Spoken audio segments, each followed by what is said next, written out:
हमारे धार्मिक ग्रंथों में कार्तिक मास को सबसे खास माना गया है और इस महीने के स्वामी भगवान श्री विष्णु हैं। कार्तिक महीने के शुक्ल पक्ष की एकादशी को भगवान विष्णु योग निद्रा से जागते हैं और इसके साथ ही चातुर्मास समाप्त हो जाता है। इस महीने में भगवान श्री विष्णु के साथ तुलसी जी और आंवले के पेड़ की पूजा करने की परंपरा है। मान्यताओं के अनुसार कार्तिक मास में आंवले और तुलसी जी की पूजा करने से हर तरह के पाप नष्ट हो जाते हैं। पितृदोष हो तो पितृदोष दूर हो जाता है। जैसे जिसके मन में कामना है उस कामना को लेकर यदि आंवले का दीपदान किया जाता है तो हर प्रकार की कामना भी पूर्ण हो जाती है। जिस घर में आंवला दीपदान किया जाता है उस घर में सदा माँ लक्ष्मी जी का स्थायी वास भी बना रहता है।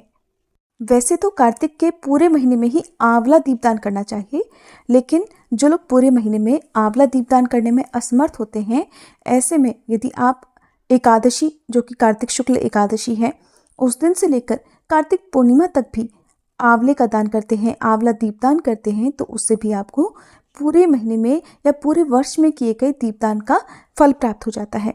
अक्षय नवमी एक ऐसी तिथि है जिस दिन आंवले के पेड़ की पूजा सभी को करनी चाहिए और इसी दिन आपको आंवला दीपदान भी करना चाहिए।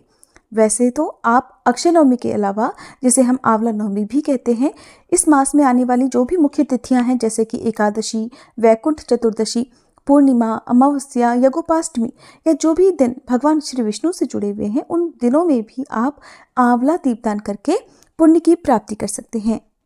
अक्षय नवमी के दिन तो हर किसी को आंवले के पेड़ का पूजन करना ही चाहिए। आसपास आंवले का पेड़ हो तो वहां जाकर पहले पेड़ की जड़ में आपको साफ सफाई करके कच्चा दूध और जल मिलाकर या सादा जल मिलाकर धूप दीप जलाकर फिर आपको आंवले के पेड़ की 7 बार कम से कम परिक्रमा करके दीपदान करना चाहिए। हमारे धर्म में जिस तरह से अक्षय तृतीया का महत्व है, जिस तरह से अक्षय तृतीया के दिन किए गए दान का या दीपदान का अक्षय गुना पुण्य प्राप्त होता है, ठीक वैसे ही अक्षय नवमी के दिन किया गया दीपदान भी जन्म जन्मांतर तक पुण्य प्रदान करता है। आज के दिन आप सुबह स्नान आदि से निवृत्त होकर आंवले के पेड़ की पूजा करें, आंवले के पेड़ की परिक्रमा करें। यदि आंवले का पेड़ आसपास ना हो और आपके पास आंवले हो तो आप भगवान विष्णु को आंवले समर्पित करके आंवलों का भी पूजन कर सकते हैं और इस दिन आंवले का सेवन किसी न किसी रूप में जरूर करना चाहिए। चाहे आप जूस के रूप में या ऐसे ही फल खाकर मुरब्बे के रूप में, चटनी के रूप में कैसे भी कर सकते हैं। और इस दिन आप अपनी सामर्थ्य के अनुसार कुछ आंवलों का दान भी जरूर करें। चाहे मंदिर में या किसी जरूरतमंद व्यक्ति को आप आंवलों का दान कर सकते हैं। आज की इस वीडियो में आप जानेंगे कि आंवले का दीपदान कैसे किया जाता है। जैसे कि आपको नाम से ही पता चल रहा है, इस विधि में आपको क्या करना है, आपको साफ आंवले लेने हैं। आंवले 5 या 7 की संख्या में आप ले सकते हैं। इससे ज़्यादा जितनी आपकी श्रद्धा हो उतने आंवले आप ले सकते हैं। आंवले का दीपदान या तो आप सुबह ब्रह्म मुहूर्त में करें या फिर शाम को गोधूली बेला के समय, जिस समय सूर्य अस्त हो रहे होते हैं और रात होने वाली होती है, तो आप उस समय दीपदान करें। जिसके लिए आप साफ आंवले लेकर उन्हें पहले अच्छे से धो लें, साफ कपड़े से पोंछ लें। फिर मंदिर में या आसपास जहाँ भी आप पूजा करने वाले हैं आंवले के पेड़ के नीचे, वहाँ पर ले जाकर इन आंवलों का आपको पहले पूजन करना होता है। सभी आंवलों पर आप रोली चंदन लगाएं, अक्षत अर्पित करें। फिर आप आंवले का जो ऊपरी हिस्सा होता है उसे आप थोड़ा सा चाकू से कट कर लीजिए। चाकू से आप थोड़ा सा गड्ढा बना लीजिए ताकि उसमें एक छोटी गोल बाती आसानी से समा जाए।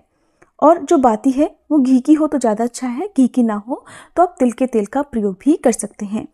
आंवले छोटे और गोल होते हैं। कई बार वो जमीन पर या चौकी पर जहाँ पर भी आप स्थापित कर रहे हैं, जहाँ पर भी आप दीपदान करने वाले हैं, वहाँ पर अगर वो ठीक से टिक ना पाए तो आप मिट्टी के दीपक का प्रयोग भी कर सकते हैं आंवले रखने के लिए।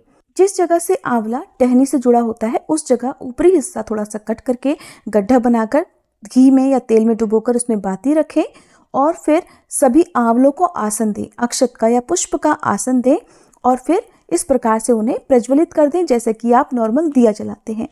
सभी बातियों को जलाने के बाद आप हाथ जोड़कर सबसे पहले गणपति भगवान का, फिर श्री विष्णु भगवान का और माँ लक्ष्मी जी का ध्यान करें। अगर आप आंवले का दीपदान अपने घर में ही कर रहे हैं, आपके घर में ही आंवले का पौधा है, तो बहुत अच्छी बात है। एक आंवला आप जलाकर दीपदान करके अपने मंदिर में रखें और आप बाकी आंवले जो आंवले का पौधा है वहाँ पर रखें। इसके अलावा जो भी आपके घर में पवित्र पौधे हैं, जैसे तुलसी जी हो या आपके आसपास शमी का पौधा हो या आसपास कोई वट वृक्ष हो, पीपल का वृक्ष हो, वहाँ पर जाकर भी आप आंवले के पेड़ के अलावा दीपदान कर सकते हैं। एक दीपक आप अपने पितरों के नाम से आज के दिन जरूर जलाएं ताकि पितरों का भी उद्धार हो सके। जब पितर कष्ट में होते हैं या अपने कर्मों के कारण नरक में होते हैं, तो ऐसे में यदि पूर्वज या परिवारजन उनका अंतिम संस्कार विधिवत ना करें या अमावस तिथि को या हर बार श्राद्ध पक्ष में उनका विधिवत श्राद्ध ना करें या फिर उन्हें तिलांजलि ना दें या उनके नाम की पूजा ना करवाएं, उनके नाम का भोग ना निकालें, तो ऐसे में घर में भारी कलह क्लेश होता है और पितृदोष लग जाता है। इसी पितृदोष से बचने के लिए आपको आंवला नवमी के दिन अपने पितरों के नाम से एक आंवले का दीपदान कम से कम जरूर करना चाहिए। बाद में ये जो आंवले हैं जो आपने बाती बनाकर लगाए हुए हैं, उन आंवलों को आपको पानी में विसर्जन कर देना चाहिए। आप थोड़े से आंवले मंदिर में भी जरूर चढ़ाएं, जिन्हें आप प्रसाद रूप में परिवारजनों में बांटकर खुद भी ग्रहण करें। वैसे तो बहुत से लोग आंवला नवमी के दिन उपवास भी रखते हैं। दिन भर उपवास रखने के बाद शाम को इन्हीं आंवलों को प्रसाद रूप में ग्रहण करके अपना उपवास खोलते हैं। अगर आप भी उपवास रखना चाहते हो तो आप भी इसी विधि से उपवास खोल सकते हैं। आंवले का दान आप जरूर करें। शाम की पूजा में जितने आंवलों का आप दान करना चाहते हो उतने ही आंवले चौकी पर रखें, उनका पूजन करें और उसके बाद माथे पर लगाकर हाथ जोड़कर प्रणाम करें और प्रार्थना करें कि आपके द्वारा किए गए आंवलों का अपार पुण्य आप और आपके परिवारजनों सहित आपके पितरों को सदा मिलता रहे। फिर किसी योग्य व्यक्ति को इन आंवलों का दान कर देना चाहिए। आज के दिन आप अपने घर में आंवले का पौधा लगा सकते हैं। अपने घर के अलावा सार्वजनिक जगह पर किसी मंदिर में, पार्क आदि में भी आंवले का पौधा लगाना बहुत ही शुभ फलदायी होता है। उम्मीद है आज की ये जानकारी आपको पसंद आई होगी। वीडियो अगर अच्छी लगी हो तो लाइक जरूर कीजिएगा।